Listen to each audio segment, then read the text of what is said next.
Salut à tous, alors aujourd'hui je vous retrouve pour une nouvelle vidéo. Alors je sais, ça fait très longtemps que je suis pas revenue sur YouTube, tout simplement parce que si vous me suivez sur les réseaux sociaux, vous savez que je suis enceinte. J'ai décidé de vous faire une vidéo aujourd'hui pour vous expliquer tout le déroulement de mon premier trimestre de grossesse. Alors c'est vrai que depuis le début de ma grossesse, en fait, depuis le tout premier jour, je sentais qu'il y avait quelque chose qui se passait à l'intérieur de mon ventre.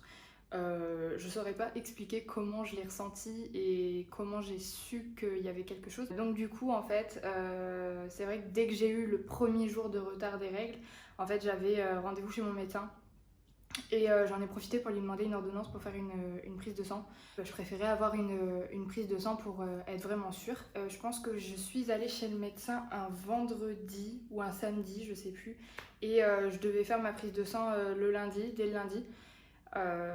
Et en fait, j'ai pas été patiente en fait. J'avais très envie de savoir dès le début. Donc c'est vrai que le dimanche, j'ai demandé à mon chéri d'aller me chercher un test de grossesse en magasin. Donc normalement, on est censé faire un test de grossesse le matin sur les premières urines pour que ce soit vraiment, pour que en fait c'est l'hormone que sécrète une grossesse soit le plus intense possible et que du coup comme ça quand vous faites le test de grossesse c'est le plus fiable possible.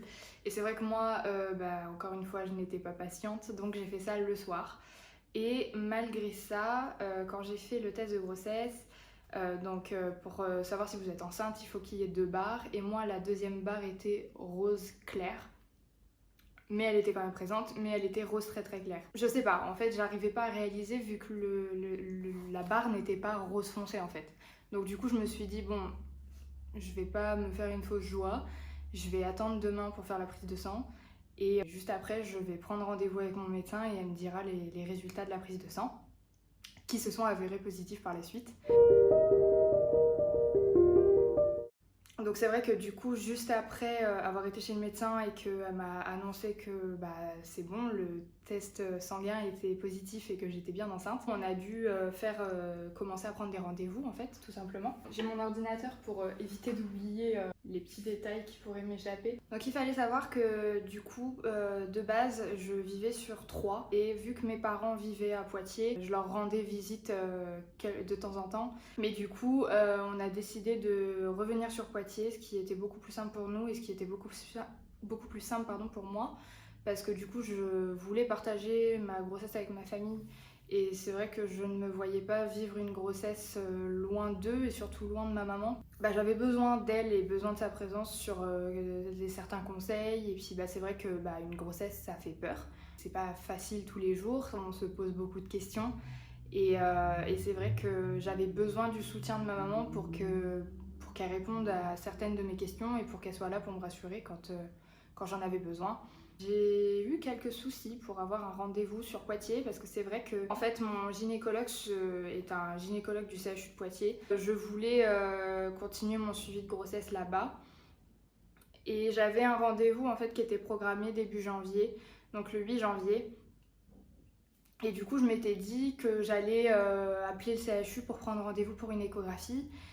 Et quand j'ai appelé les premières fois, pour prendre rendez-vous, pas forcément le 8 janvier, mais pour une autre date, on m'a dit que le CHU de Poitiers ne faisait plus les échographies de grossesse. Donc j'ai trouvé ça très bizarre, mais j'ai pas plus insisté que ça. On m'a dit que voilà, il le faisait plus, qu'il n'y avait plus les suivis de grossesse, tout ça. Donc j'ai pas insisté, j'ai cherché ailleurs, donc j'avais pris un rendez-vous dans une autre clinique. Donc normalement cette échographie elle devait avoir lieu le 24 janvier dans l'autre clinique, tout en sachant que j'avais quand même rendez-vous au CHU le 8 janvier pour voir mon gynécologue.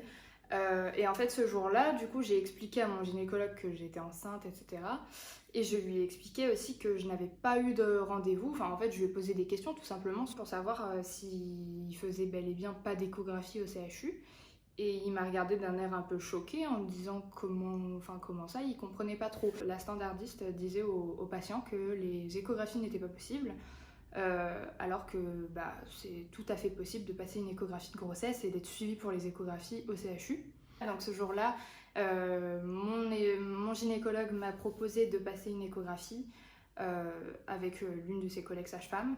J'ai eu de la chance parce qu'il y avait de la place, parce que justement cette secrétaire disait à tout le monde qu'il ne faisait pas d'échographie, donc du coup ils avaient beaucoup de place. Et j'ai passé ma première échographie, donc c'est l'échographie de datation, donc c'est pour voir en fait si le fœtus est bien placé dans l'utérus, etc.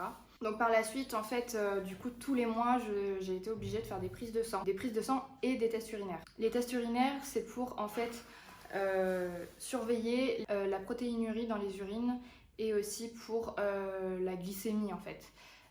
Donc pour voir si tout va bien au niveau de l'alimentation. Et la prise de sang, en fait, c'était pour vérifier tout ce qui est maladie comme la toxo. Moi, je ne suis pas immunisée, malheureusement. Donc du coup je dois faire très attention à ce que je mange, que ce soit la viande crue, le poisson cru. Faut que je surveille en fait mon alimentation parce que sinon en fait la toxoplasmose et d'autres maladies peuvent s'attraper par là. C'est vrai que moi en tant que grosse fan de sushi, c'est un peu compliqué, mais on fait avec et puis je me dis que dans tous les cas je me rattraperai quand j'aurai accouché. Donc du coup j'ai passé ma deuxième échographie le 24 février. Donc en fait c'était pour continuer c'était la première vraie échographie de bébé où on a vraiment pu voir à quoi il ressemblait. C'est vrai que l'échographie de datation, en fait on voit juste un petit poids comme ça dans votre ventre. Pour la première échographie, on voit vraiment le corps du bébé qui s'est vraiment développé très rapidement. Et donc du coup voilà, c'est vraiment pour entendre les battements de son cœur, tout ça. Ensuite, j'ai dû prendre des rendez-vous avec une sage-femme parce qu'il faut savoir qu'au CHU de Poitiers, ils peuvent vous faire vos échographies. Vous pouvez passer toujours avec la même sage-femme, mais vous n'aurez pas un suivi de grossesse, de ce qu'on m'a dit en tout cas. Le suivi de grossesse n'est pas fait au CHU, donc vous devez prendre rendez-vous chez une sage-femme libérale, ce que j'ai fait. Et du coup, avec cette sage-femme libérale, donc j'ai pris mon premier rendez-vous le 27 février, donc quelques jours après l'échographie, car en fait j'avais besoin d'elle pour qu'elle me fasse des papiers pour faire la déclaration de grossesse et j'avais aussi besoin de faire avec elle les papiers pour détecter la trisomie 21. Donc dans tous les cas en fait vous devez prendre rendez-vous avec une sage-femme pour le suivi de votre grossesse, pour par exemple faire les cours de préparation à l'accouchement et puis tout ce qui va être suivi par rapport à votre tension, au battement du cœur du bébé. Donc du coup ma sage-femme m'a fait une ordonnance. Donc la trisomie 21 en fait on vous la détecte par une prise de sang. Donc j'ai fait cette prise de sang quelques jours plus tard ou quelques semaines, je sais plus. On a reçu les résultats une semaine plus tard à peu près, en nous disant que tout allait bien, le bébé se portait très très bien et qu'il y avait une chance sur 10 000 pour qu'il soit atteint de la trisomie 21. Donc du coup pendant ce premier trimestre j'ai pas eu besoin de faire d'autres échographies parce que la grossesse se passait à merveille et qu'il n'y avait aucun problème avec le bébé, il n'y avait aucune anomalie particulière, donc du coup on m'a pas proposé de faire de deuxième échographie. Donc du coup maintenant je vais vous parler des symptômes que j'ai ressentis au début de ma grossesse. Donc déjà le plus gros symptôme que je peux évoquer de ce premier trimestre, ça a été vraiment la fatigue. Moi je suis quelqu'un qui se couche très tard de base. Me coucher à 3h du matin, c'est pas quelque chose qui me dérange. Mais là, les 3 premiers mois, ça a été plus compliqué parce que c'est vrai que je ressentais une très très grosse fatigue au point de me coucher à 22h, ce qui n'est absolument pas habituel chez moi. Ensuite j'ai eu de l'acné de grossesse, donc c'est vrai que quand j'étais plus jeune, j'ai été sujette à de l'acné. Pas de l'acné sévère, mais j'en ai quand même eu pas mal. Et à partir du moment où je suis tombée enceinte, j'ai commencé à avoir de l'acné de grossesse et pas des petits boutons. C'était vraiment au niveau de là, vraiment des gros boutons d'acné. Donc c'est vrai que ça m'a fait un peu peur parce que je me suis dit, oula, j'ai réussi à m'en débarrasser pendant toutes ces années. Et là, c'est reparti, donc ça m'a fait un petit peu peur. Mais ma sage-femme m'a expliqué que normalement ça devrait partir. Là actuellement, bon, je vous expliquerai ça dans la prochaine vidéo sur le deuxième trimestre, mais ça va mieux. Je prends soin de ma peau comme il le faut et j'utilise des produits adaptés, mais c'est vrai qu'il me reste quand même quelques boutons, malheureusement. Et c'est vrai que ma peau, je la ressens beaucoup plus réactive depuis que je suis enceinte. Au début de ma grossesse, je ne ressentais pas de symptômes au niveau des douleurs au niveau de la poitrine. Mais à partir du moment où j'ai su que j'étais enceinte, les douleurs de poitrine ont commencé. J'ai pas eu de problème au niveau de l'augmentation de la taille de ma poitrine. J'ai déjà une forte poitrine de base, mais là, j'ai pas, même là, à mes 5 mois, j'ai pas ressenti un grand changement au niveau de l'augmentation. Surtout au niveau des douleurs, j'ai une poitrine très très sensible à cause de la grossesse. Mais bon, c'est comme ça. Je n'ai eu aucune nausée et aucun vomissement de tout le début de ma grossesse. Donc je touche du bois. Vraiment, vivre une grossesse comme ça, c'est vraiment un plaisir. Par contre, j'ai eu beaucoup de brûlures d'estomac. Alors, les légendes de grand-mère disent que les brûlures d'estomac annoncent un bébé chevelu. On verra bien. Mais c'est vrai que le soir, quand je me couche, c'est assez douloureux. J'ai eu aussi, au début de ma grossesse, beaucoup de douleurs au niveau du bas-ventre. Au niveau des ovaires et de l'utérus en fait. Donc au début je pensais que c'était des douleurs de règles. Au tout début, donc comme je vous disais, je ressentais que quelque chose se passait dans mon corps, mais en même temps j'avais ces douleurs qui étaient très contradictoires parce que je me disais c'est des douleurs de règles, je vais avoir mes règles. Au moment où j'ai fait ma prise de sang, tout ça, et que je suis allée voir le médecin et qu'elle m'a annoncé que j'étais enceinte, je lui ai expliqué toutes ces douleurs. C'est pas une médecin qui me suivait depuis très longtemps, c'était une remplaçante, et c'est vrai qu'elle n'a pas été très rassurante là-dessus. Elle m'a tout de suite parlé de fausse couche, alors que ça n'a absolument rien à voir. Alors cette médecin était très jeune, après elle connaît son métier, mais elle était très jeune et à partir du moment où je lui ai parlé des douleurs que j'avais au niveau du ventre, elle m'a tout de suite dit que ça pouvait être un début de fausse couche. Donc comment vous dire que entendre ça de la bouche d'un médecin alors qu'on vient d'apprendre qu'on est enceinte, c'est assez compliqué. Et il s'est avéré que je me suis renseignée sur internet et après j'ai vu mon gynécologue et j'en ai parlé, tout ça. Et en fait, ça n'a rien à voir avec une fausse couche. Alors oui, si vous avez des très grandes douleurs au niveau du ventre, que vous avez des saignements, voilà, ça peut être une fausse couche. Mais là, je n'avais rien de tout ça, j'avais vraiment que des tiraillements au niveau du bas du ventre. Et en fait, c'était tout simplement mon utérus qui était en train de s'agrandir et qui était en train de se mettre en place pour accueillir le petit bébé. Donc rien à voir avec tout ça. Donc c'est vrai qu'elle m'a fait très peur pour rien. Au final, je n'ai pas fait de fausse couche. Et les douleurs sont parties au fur et à mesure. Par contre, c'est vrai qu'il y a eu une nuit, ou 2 nuits même, où j'ai ressenti des douleurs au niveau du bas-ventre. Sauf que là, c'était une douleur tellement intense. Et la seule chose qui me soulageait, c'est d'aller m'asseoir et me mettre en boule en fait, pour soulager ces douleurs. Et ça est resté 5 minutes et c'est reparti. J'ai pu retourner me recoucher. Et c'est vrai que c'était une douleur très très intense. Mais du coup, après c'est passé et je n'ai plus jamais eu ces douleurs-là. Donc après, par la suite, pas dès le début, mais dans le 2e mois, je vais dire, dans le milieu du 2e mois, j'ai commencé à avoir le ventre qui gratte. Parce que tout simplement, votre ventre s'étire, commence à s'étirer. Donc vous avez le ventre qui gratte et surtout le ventre qui pèle. Il faut hydrater son corps dans une grossesse, mais ça on en reparlera après. Mais du coup j'avais le ventre qui me grattait énormément et toujours au jour d'aujourd'hui c'est vrai que ça gratte quoi. Donc du coup ce qu'il en est du poids, donc le premier trimestre j'ai perdu tout d'abord 1 kg et ensuite j'en ai repris 2.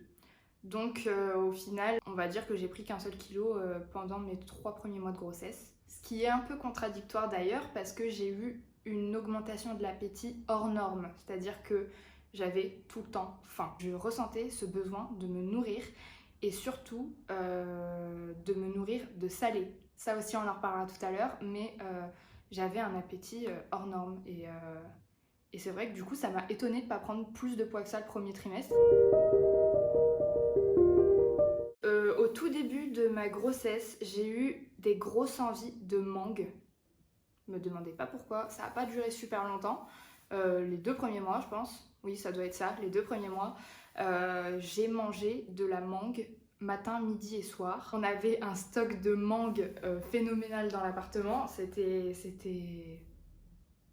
une obsession. Mais ça m'est passé et au final, après, ça a été un petit peu moins sain comme envie. C'est-à-dire que j'ai eu une obsession avec les panini, jambon, mozzarella et tomates. Voilà, mon père en a été témoin plusieurs fois. C'est-à-dire que j'étais une fanatique de ça, mais vraiment, et je le suis toujours d'ailleurs. Là on est en confinement donc je peux pas en acheter, mais c'est vrai qu'en temps normal je me ruais sur ça. En fait mon obsession c'est pas arrêté à ça, ça a été surtout au niveau de tout ce qui est sandwich entre guillemets. Donc tout ce qui est sandwich jambon et mental, j'ai eu une obsession avec ça. Et je l'ai toujours d'ailleurs. Le panini, voilà, je sais que c'est toujours là. Et j'ai eu une obsession avec le Subway. Et donc du coup pour terminer, je vais vous parler des soins, traitements et vêtements. Donc déjà premièrement, on m'a conseillé de prendre de l'acide folique depuis le début de ma grossesse. Que j'ai arrêté pareil à la fin de mon 3e mois. L'acide folique en fait c'est pour aider au développement du système nerveux du bébé. Donc c'est quand même super important en sachant que moi je ne suis pas une très grande mangeuse de légumes et que l'acide folique se trouve dans certains légumes, mais voilà. J'ai préféré quand même prendre un complément parce que je voulais être sûre de tout faire bien pour mon bébé. Ensuite au niveau de l'hydratation de la peau, donc je m'hydrate la peau matin et soir et c'est super important. Déjà d'une parce que une grossesse ça donne des vergetures. Alors je sais qu'il y a des femmes chez qui ça ne dérange absolument pas d'avoir des vergetures au niveau du ventre. Mais moi en fait déjà avant ma grossesse j'ai eu des vergetures qui se sont formées au niveau de mes cuisses. Parce que j'ai pris du poids suite à mon arrêt de la cigarette. Et c'est vrai que je n'avais pas envie d'accentuer ça avec une grossesse, donc j'ai préféré hydrater ma peau correctement. Et du coup, j'utilise cette huile-ci. Donc c'est déjà mon 2e flacon. C'est de la marque Chlorane, en fait c'est l'huile contre les vergetures et elle est vraiment géniale et elle sent super bon. J'en mets au niveau de la poitrine, au niveau du ventre, au niveau du dos aussi et au niveau des cuisses. Et du coup la 2e raison pour laquelle j'hydrate mon ventre etc. Tout simplement parce que j'ai des tatouages, j'ai un tatouage sur le ventre que je n'ai pas du tout envie d'abîmer. Pour l'instant, je n'ai vraiment aucune vergeture au niveau du ventre, au niveau de la poitrine. Je les ai hydratées dès le début et je n'ai aucun problème. Et je ne vois pas de différence au niveau de mon tatouage. Je ne vois pas qu'il est en train de s'étirer. Je vois pas qu'il est en train de prendre une forme bizarre, voilà. Et donc du coup, je vais terminer avec la partie vêtements. Donc du coup, moi, j'ai arrêté dès le début de ma grossesse de porter tout ce qui est jean, pantalon serrant au niveau de la taille, pantalon taille haute aussi, j'ai complètement arrêté. Tout ce qui est body, moi j'avais tendance à mettre beaucoup de pantalons taille haute et en fait le pantalon taille haute appuyait sur le bas de mon ventre et c'était absolument pas agréable, donc j'ai préféré arrêter de les porter. J'ai arrêté de porter des soutiens-gorge, j'ai favorisé plutôt les brassières. Tout simplement parce que les armatures de mon soutien-gorge me faisaient mal à en mourir, c'était horrible. Les baleines du soutien-gorge, c'était affreux. J'ai favorisé tout ce qui est leggings cyclistes. J'ai débuté ma grossesse en décembre, donc il faisait pas mal frais, mais les leggings, ça allait, j'avais pas forcément froid avec. Donc j'ai porté beaucoup de leggings. J'ai aussi porté des pantalons fluides en maille, vous savez, qui sont un petit peu pattes def. Et au niveau des hauts, j'ai continué à porter des t-shirts, mais j'ai surtout favorisé, vu qu'il faisait froid, tout ce qui était pull en laine et sweatshirt et robe en laine aussi. J'estime que c'est pas parce que je suis enceinte que je dois me laisser aller au niveau de mes vêtements, au niveau de mon maquillage. C'est vrai que j'ai pas envie de me laisser aller. Une fois que j'aurai accouché, oui, j'aurai moins de temps. Donc du coup, j'aurai moins de temps pour moi. Donc je veux en profiter tant que je suis qu'on est encore à 2 avec mon chéri pour prendre encore soin de moi comme je le peux. Donc voilà, je vous ai tout raconté sur mon premier trimestre de grossesse. Ce trimestre s'est terminé aux alentours du 3 mars à peu près. Je compte bien entendu vous faire du coup la vidéo du 2e trimestre et du 3e trimestre. Et puis voilà, j'espère que ça vous a plu, que ça vous aura apporté quelques informations si vous êtes vous aussi enceinte et que vous avez des a priori sur le premier trimestre. À savoir que chaque grossesse est différente, chaque grossesse se vit d'une manière différente. Et c'est pas parce que moi je le vis comme ça que la voisine va le vivre de la même manière. Il y a des personnes qui ont des vomissements du 1er jusqu'au 9e mois. Il y a des personnes qui, comme moi, n'ont aucun vomissement, aucune douleur. Je vis une grossesse de rêve pour le moment. Vraiment, c'est un pur bonheur de vivre cette grossesse de cette manière-là. Donc merci d'avoir regardé. Je vous retrouve bientôt pour une prochaine vidéo. Bisous!